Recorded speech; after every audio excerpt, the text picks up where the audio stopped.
이재명 정부 노동안전 종합대책에 대한 나의 견해, 우려와 기대, 이단북스 발행, 김윤배 우리는 왜 아직 안전하지 않은가? 대한민국 산업안전보건 팩서 2025 10에서 발췌한 내용입니다. 이재명 정부는 집권 후 3개월이 지난 2025년 9월 15일 노동안전 종합대책을 발표하였다. 대책은 중대재해 예방, 구체적으로는 산재 사망사고의 대폭 감축을 전면에 내세우고 있다. 현재 10만 명당 3.9명인 산재사고 사망을 2030년까지 OECD 평균인 2.9명으로 줄이겠다는 목표를 설정한 것이다.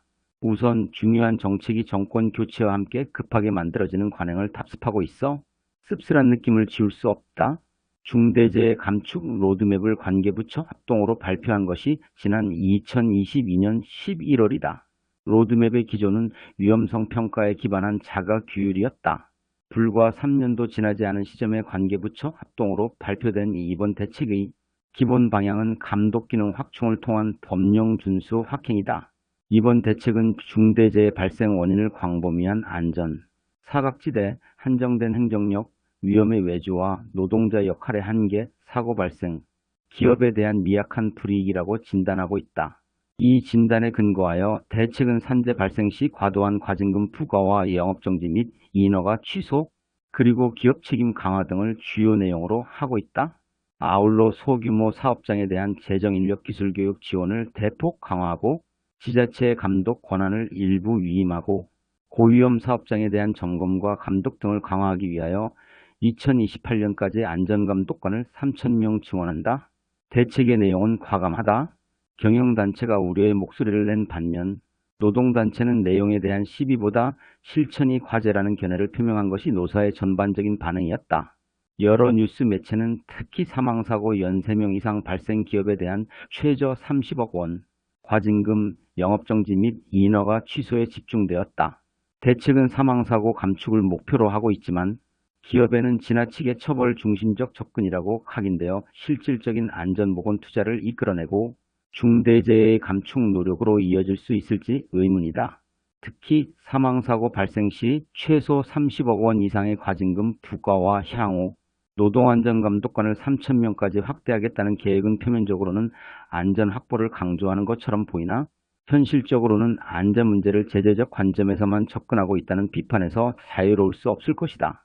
이는 근본적인 안전문화 형성이나 예방 중심의 관리체계를 강화하는 방향과는 거리가 멀다고 본다. 산재 발생에 대한 과도한 제재와 과징금 부과는 기업으로 하여금 현장 중심의 안전관리보다는 형식적 규정 준수, 서류 중심의 안전관리, 혹은 사고 은폐 등으로 대응하게 만들 수 있다. 이는 장기적으로 안전문화 정착을 저해하고 현장 근로자와 관리자의 불신을 확대하는 요인으로 작용할 가능성도 배제할 수 없기 때문이다. 한편 대책의 효율성 문제도 지적하지 않을 수 없다. 미국이나 일본 수준보다 훨씬 많은 수로 안전감독관을 증원하는 계획은 단기적으로 안전감독을 강화할 수 있으나 장기적으로는 행정비용 증가와 감독의 실효성 저하를 초래할 가능성이 높다. 미국과 일본의 사례에서 볼 때 감독관 수의 증가는 안전 수준 향상과 반드시 비례하지 않는다는 것을 확인할 수 있다. 오히려 현장 자율관리, 위험성 평가 및 교육 프로그램 등 저비용 고효율 예방 조치가 안전 개선에 더 효과적이라는 연구 결과가 다수 존재한다.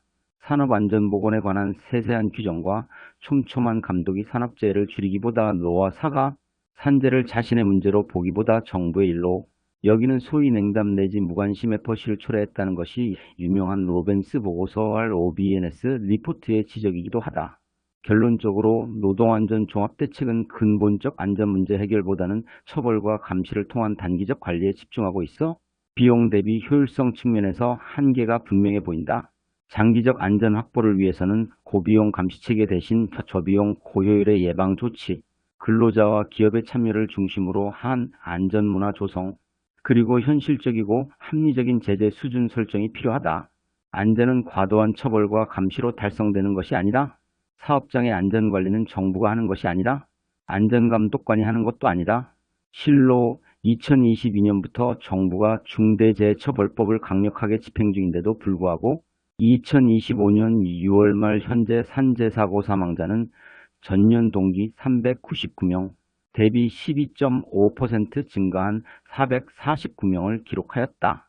안전은 작업 현장과 기업 조직 전체가 함께 만들어가는 문화와 시스템을 통해 실현된다는 점을 정책, 수립 과정에서 깊이 고려해야 할 것이다. 이러한 비판적 견해를 표명하면서도 나는 이재명, 정부 기간 동안 산업 현장의 사망사고가 현저하게 줄어들 것이라고 믿는다. 그것은 대통령의 걱정과 관심이 큰 역할을 할 것이기 때문이다.